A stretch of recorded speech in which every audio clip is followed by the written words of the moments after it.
Reflections with theologian Father James Bacik, lecturer and campus minister at Bowling Green State University in Bowling Green, Ohio.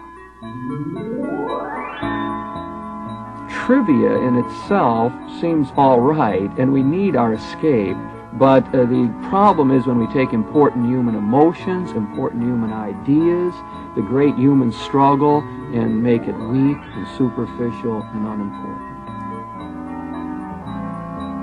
Joining Father Bacik in today's Reflections is Father Richard Feigenbaum, a teacher at St. Francis de Sales High School in Toledo.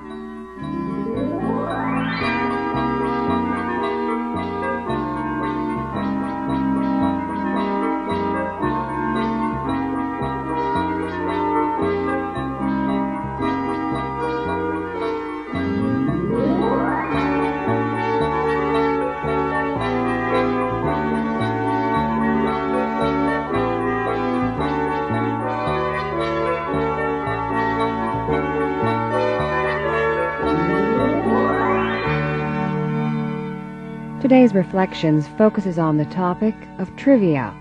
Here's Father Bacik. Well, I guess I meet a lot of people these days that seem to be generally dissatisfied with their lives and seem to be living on the surface of things. And as I try to analyze that and deal concretely with these people, it seems to me that they are sort of flitting around. They tell me about, well, I was into this for a while. You know, I was into yoga, and now I'm into prayer or something. And it seems as though my picture is that people are flitting often from one thing to the other. They're curiously searching things out without getting into any depth on the matter. They're not really rooting themselves any place. And it seems as though for that reason there's a sort of malaise that takes over. People feel vaguely dissatisfied with that. Well, in that situation, I think of the phrase that I use, which I call the process of trivialization. It brings up the notion of trivia. Now, trivia is in many ways. People have trivia questions and so on. You're supposed to know these isolated facts and so on. Also, there's a lot of trivial things that happen in our world. And that seems to me to be important. It's necessary to have a lighthearted attitude about some things. It's necessary to get away from the humdrum of everyday life. It's necessary at times to just relax with things that are superficial. I mean, we can't walk around being heavy all the time. We can't be engaging in life and death conversations all the time. So there seems to me to be a proper place in our world for the trivial. Watching escapist entertainment on television is probably a good example of that, which seems to be a reasonable thing for some people to do, at least at times. But the thing that I believe is at stake in this process of trivialization is that very important ideas are taken and somehow rendered less important. Let me try to give some examples of what I mean by that. What happens when people just read novels all the time and they have happy endings to them? They turn out nice. The tragic dimension is sort of put to the side, and people begin to expect that kind of thing in the popular novels. Well, everything turns out all right. And then I'm thinking about the news reports we get through the media. We see them in Time magazine, for example, where very complex questions are taken, and they are analyzed in maybe a minute or in a page. And at the end of that, one sort of has this sense of the headline. You've got the dominant image that these very clever people want to get across to us. But what does it do to our sense of the complexity of the problem? You see what I mean? We begin to lose the sense that, hey, this is a nuanced question. There's a lot of sides to this. There's shades. There's gray areas and so on. So that's another example of what I mean by the trivialization of important ideas. Same thing with, say, movies, which somehow portray tragic situations, but give very superficial emotional responses to them. You know, they're watching the movie, and people are sort of flitting lightly through these heavy situations, not really touched by them. Their emotional responses are very superficial compared to the type of problem that is being presented. Again, my question is, what does that do to our sense of the deeper emotions of life? What about the commercials that we see on television, which take an important idea like love or sex, for example, and trivialize that? So people end up saying, well, they love dog food, or you love nature. You take an important word like love that refers to important human relationships, to the deepest kind of caring and concern we're supposed to have for other people, and it's related to something that is very trivial. Freedom, which is such a prized thing with us. We treasure freedom. It's part of what we are, to be free people. And that is used in relationship to automobiles, for example, as though driving in a car is somehow freedom, getting away from it all. I think very often I even see the world of religion moving in this direction, so that important religious ideas are used as panaceas for life, as escapist ways of getting rid of our problems in life. So just believe this simple idea and everything will be fine and rosy. Psychology seems to do that. A lot of the pop psychology, it tells us, well, how-to books. So how to deal with various problems. And often it seems to me that it sets up a situation where the sustained, intelligent effort that's needed in life is put by the side, and we're said, well, here's an easy answer to it. Even you take pills. You have pills for everything. So we're going to take medication to get rid of our various problems, and that will suddenly solve everything. What you do in that trivialization process is move away from the primary sense of life, of being in touch with reality, of really knowing what our deeper emotions are, of the business of struggling over a long period of time with problems. I sometimes think television in itself does that.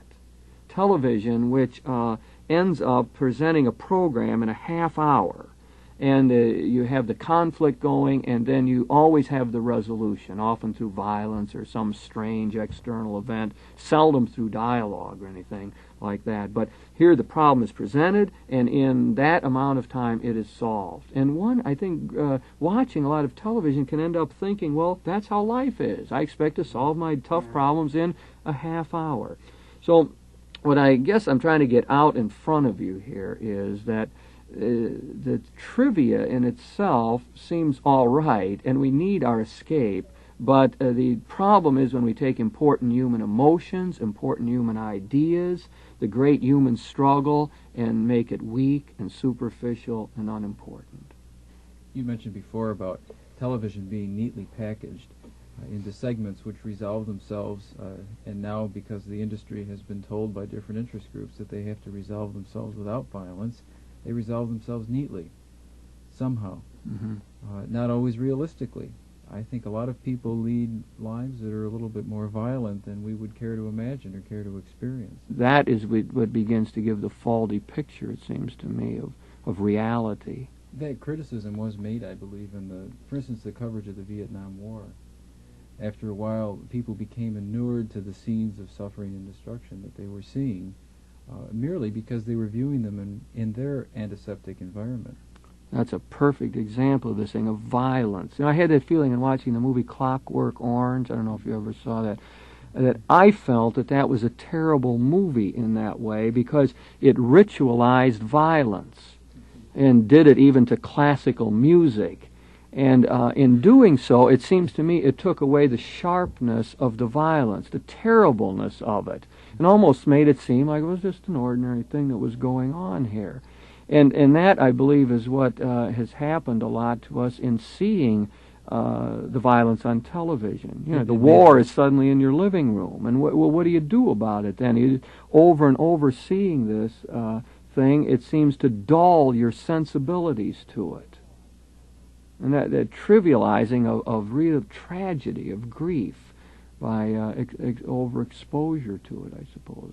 I don't know, that doesn't mean the news media can't cover the wars or the grim situations and bring it into our room. They have to do that. Again, it depends a lot on how we react to it, isn't it? You can watch and and just turn off, click the button off and say, I'm not looking at those starving children, or they're no concern of mine. I can't face that. I've talked to a lot of people who feel that way, like the news is, to watch the news is too much. It just overloads the circuits, as you said.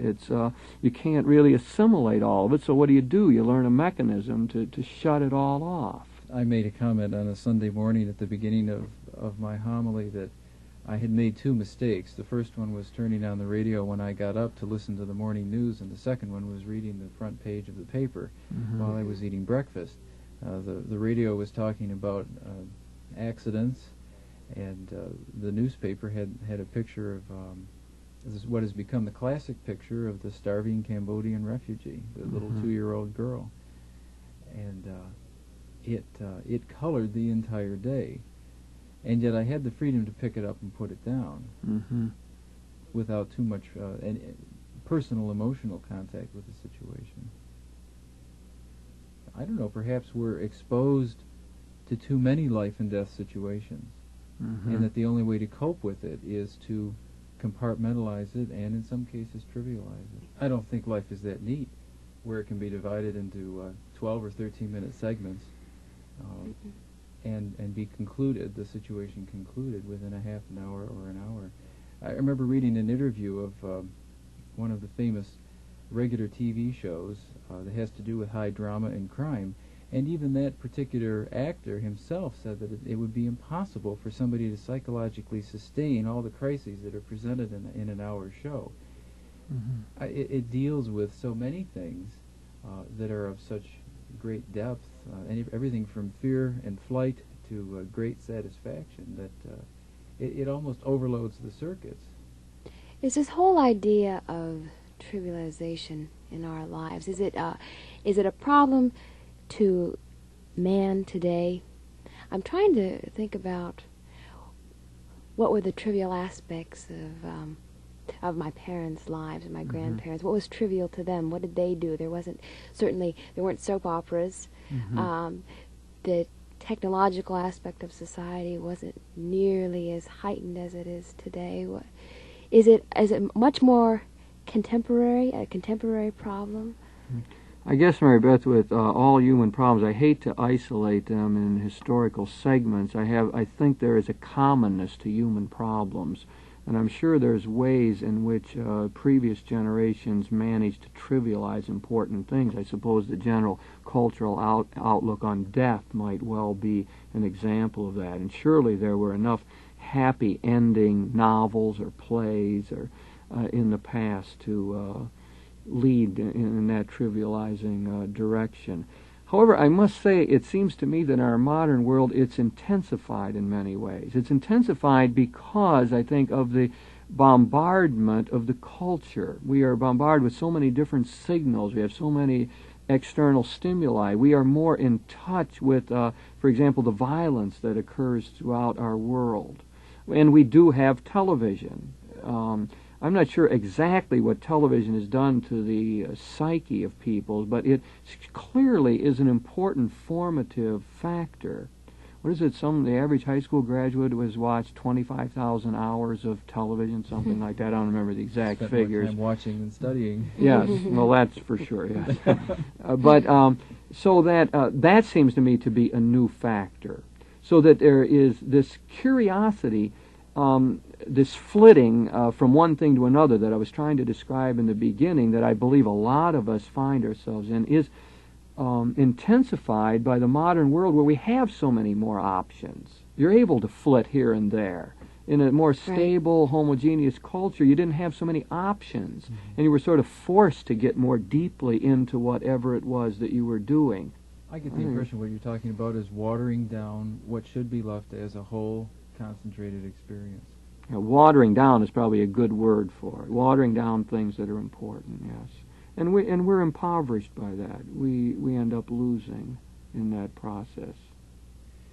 Now, you work on the college level, and I should think, at least from what I've read, that you're probably dealing with an age group who doesn't want to water things down. As a matter of fact, they almost can't. My experience with that has been that that's when the really substantive issues of life come to the front, whether you like it or not.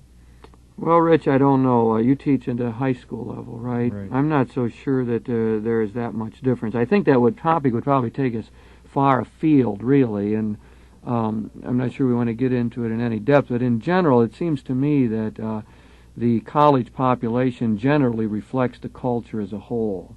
I believe that it was a sort of 1960s idea that the university community was quite different from the society as a whole, probably due to the popularity of the movements in the media, the playing up of the numbers and so on. But my own perception of working with collegians is that they represent the population as a whole. They are not that much different. Now, some of them will be grappling with important ideas at that time. I think that if you're looking for a time when people get more serious about life, it might be when the birth of their first child, for example. I find a lot of people get more serious at that time.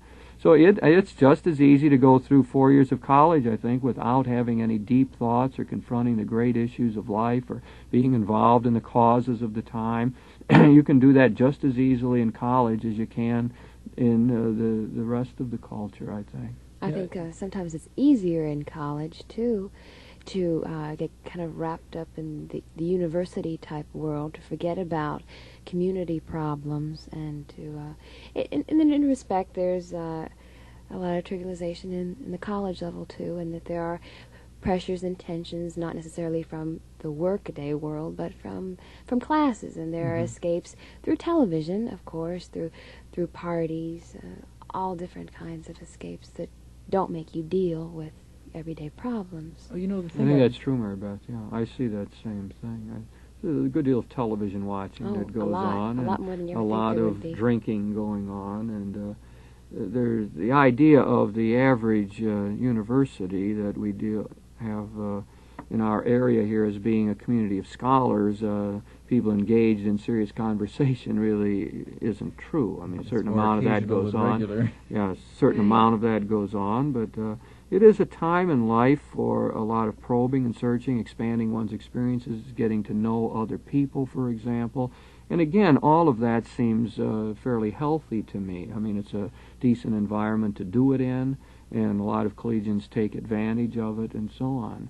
And unfortunately, at times, the academic world and the pursuit of truth is secondary to that socialization process. I know I think one of the reasons I've never liked game shows, never liked games that are based on isolated information, is because it's just that. It's little packets or units of information, but generally you've had no personal experience with it. For instance, it's about as effective as teaching human sexuality on the high school level, which has only been experienced partially and usually at that point only on by the individual on his or her own individual basis. You teach that information, and it's only trivia. It's only things that are in your mind until you come to that crucial experience that you were talking about, when you actually participate in the birth of your first child, and it moves from trivia to something that you can, I hate to use the word because it's so overused, own. You own that information now, and it is no longer trivia but personal experience. I guess in that realm, there's a good movement in the country, I think, that where the fathers are part of that birth process, and which keeps them from trivializing it, from just sitting back and not really participating in this momentous event. I've talked to a lot of fathers who find that one of their great religious experiences in life to be present for the birth of their child, to have gone through the training ahead of time during the pregnancy, and to be there and doing the breathing with their wives, and it allows them to participate in it more completely. So that would be an example of a kind of solution we might get, a really healthy solution, I think, in the culture to a trivializing tendency. I think in our discussion of trivia, we've certainly understood the problem, but my big question with this is, why do people fall into so much trivia, especially today? Father Bacik, you seemed rather hesitant to put it in a historical perspective. Mary Beth was wondering if our parents delved in trivia, and our grandparents and great-grandparents. Today, it seems to me that there is more than an abundance of trivia because of the the essence of termination. There's such a strong sense of not living tomorrow or next week because we have such a threat of the world blowing up. Mm-hmm. Unrest in the world, in Iran and in other places in the world, and we realize that only a few people press that button that's somehow going to self-destruct the entire world. And we're more keenly aware of that now than I think we have ever been in any part of our history in mankind. Mm-hmm. And because of that, I think people tend to wallow, if you will, in the trivial aspects of life, mm-hmm. because it makes them happy. 8 hours in front of the television every day makes them feel good. They didn't go out and do anything constructive, but why? Because it isn't worth it. Mm-hmm. There's no real meaning to doing any of this.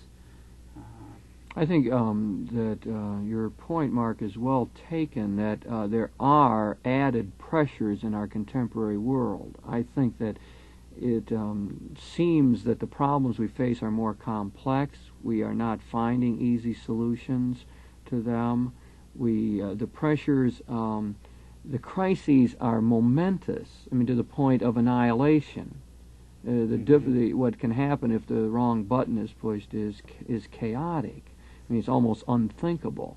So in that way, I believe we are faced with an added pressure today, which tends, I think, to push people towards more escapism. Mm-hmm. How do I get away from that? How do I alleviate the pressures that are upon me? And therefore you have a movement towards this escapist type entertainment, for example.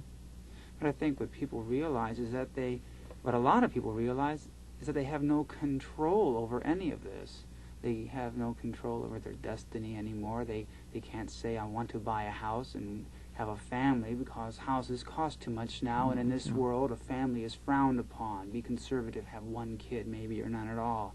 Mm-hmm. In terms of growing up and planning for your golden years when you're 50 or 60. At my age, it seems rather futile, because who knows what the world will be like in that period of time. Who knows if there will be a world to even walk on. Mm-hmm. It scares me in that, as far as my future projections go, I can only think as far as maybe 3 or 4 years from now safely, mm-hmm. hoping nobody will press the button in the meantime. I think I'm trying to voice what a lot of people feel, perhaps not directly, but indirectly. They watch television, they go to pornographic bookstores, they walk the streets, they drive fast in their cars, they do anything just to give themselves a minor thrill, because really tomorrow may not be around to enjoy it. They get drunk, they drink, they enjoy drugs more than ever before, because there just doesn't seem to be anything worthwhile. They'll trivialize anything just mm-hmm. so they can say they had it, they had the experience now before it's too late.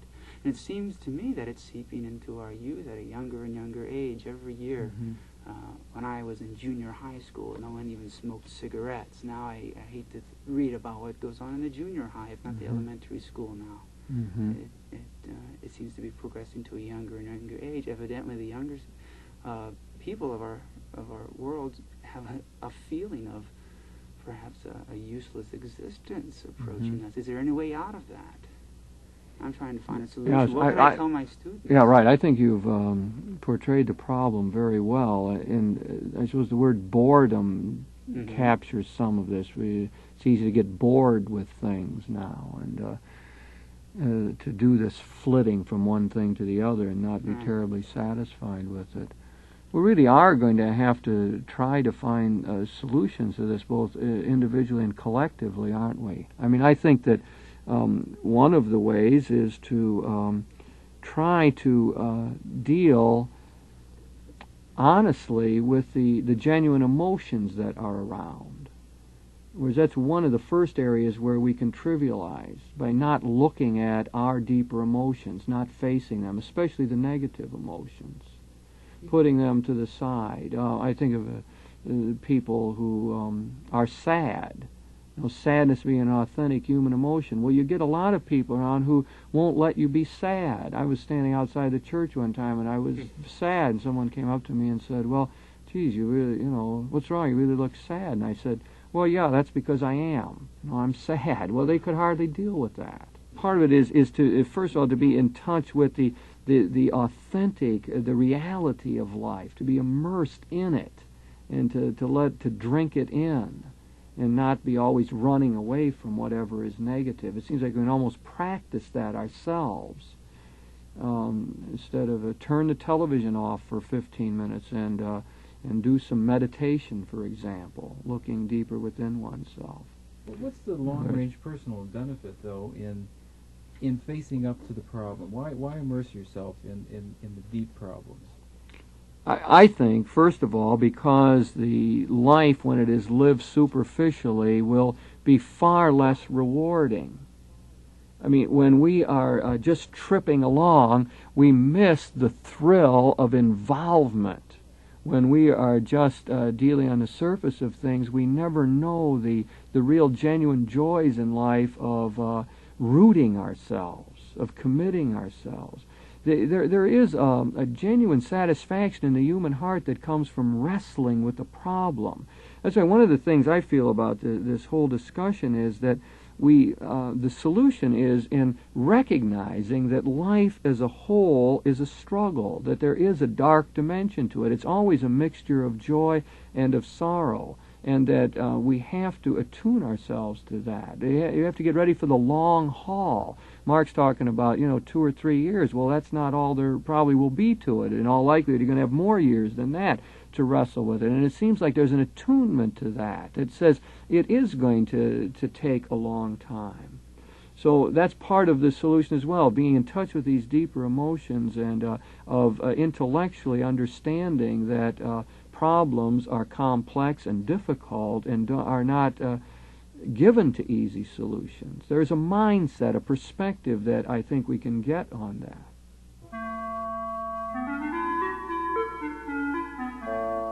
You've been listening to Reflections with your host, theologian Father James Bacik, lecturer and campus minister at Bowling Green State University in Bowling Green, Ohio. Joining Father Bacik in this discussion was Father Richard Feigenbaum, a teacher at St. Francis de Sales High School in Toledo.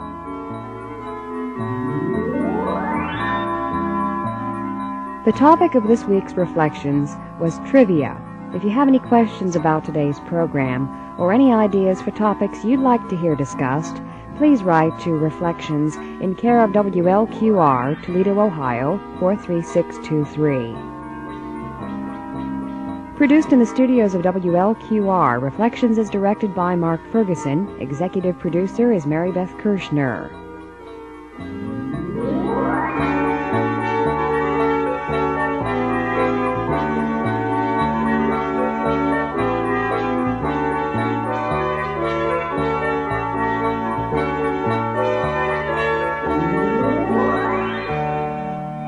Reflections is brought to you by the Genesis Radio Network.